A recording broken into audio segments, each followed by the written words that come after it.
সময়টা ছিল রাত 1টা, তারিখটা ছিল 4/1/2026। কোনো এক ইম্পর্টেন্ট কাজ করতে করতে আমার একটু রাত হয়ে যায়, একটু পরে অফলাইনে যাব।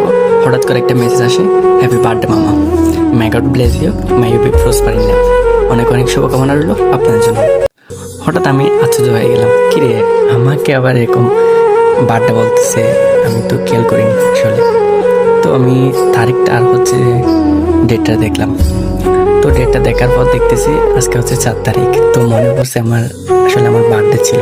ফার্স্ট উইশটা আমার নেপিয়ে করছে, অর্থাৎ আমার ভাইনা লাগে। সেকেন্ড উইশটা করছে আমার খুবই ক্লোজ কেউ, যার সাথে আমার 2 মান্থ কথা হয় নাই। 2 মান্থ পর সে আসছে আমাকে উইশ করার জন্য। তো সেও আমাকে উইশ করছে। দীর্ঘ 2 মান্থ আমার সাথে তার কোনো কথা হয়নি, কোনো কমিউনিকেশন ছিল না।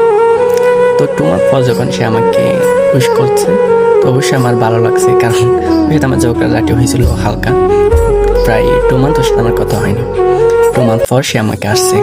দেন থার্ড উইশটা করছে আমাকে আমার এক সিস্টার প্লাস অনলাইন স্টুডেন্ট ছিল সে আমার। তো সে আমাকে উইশ করছে, ভাইয়া হ্যাপি বার্থডে। আপনার বার্থডে আমাকে আগে বলবেন না? আমি তো 12টা দিন তো রাত জেগে থাকতাম। সে হয়তো কোনো একটা কাজে ছিল, মেবি রাত মনে হয় 2টার দিকে হবে। তো আমার ওই কাজটা শেষ হয়নি, তো হচ্ছিল সে আমাকে উইশ করছে। ফাইনালি 4th নাম্বার যে উইশটা করছে, সে হচ্ছে আমার খুবই ক্লোজ একটা ফ্রেন্ড ছিল। তার বাসা হচ্ছে লং ডিস্টেন্স, তবে সে আমার খুবই ক্লোজ একটা ফ্রেন্ড। সত্যি আমি অনেক হ্যাপি হয়েছি।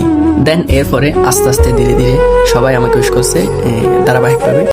কেউ মেসেজে করছে এফবিতে, আর কেউ হোয়াটসঅ্যাপে, কেউ ইমোতে, কেউ টেক্সটে। I am happy, I owe to everyone you. আসলে আমি সবার কাছে কৃতজ্ঞ, সবার কাছে ঋণী। সত্যি এই দিনটা ছোট্ট একটা মুহূর্ত যে আমার জন্য কষ্ট করে আমাকে একটু হ্যাপি বার্থডে উইশটা করছেন। সত্যি বলতে আপনাদের প্রতি আমি অনেকটাই কৃতজ্ঞ, হয়তো যা আপনাদের বাসায় বলতে পারবো না, এবং থ্যাঙ্কস দিয়ে হয়তো আবার ছোট করতে পারবো না। আপনাদের প্রতি অসংখ্য অসংখ্য ধন্যবাদ। আপনাদের মূল্যবান কিছু সময় ওয়েস্ট করে আমাকে যে শুভেচ্ছা জানিয়েছেন, সত্যি অনেকটাই কৃতজ্ঞ। থ্যাঙ্কস।